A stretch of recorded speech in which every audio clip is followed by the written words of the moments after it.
Hi, in order to add an additional part in the existing project, search for the part number which you want to add.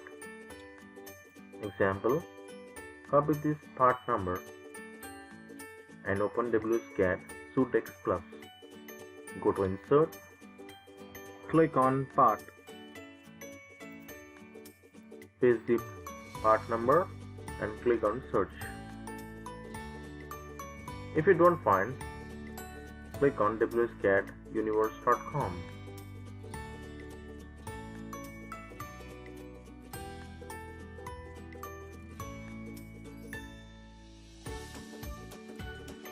Click on Import.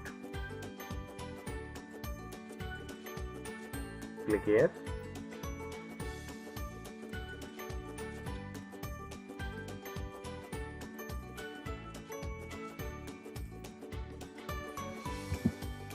After importing, you will find the required data in WSCAD Suitex Plus.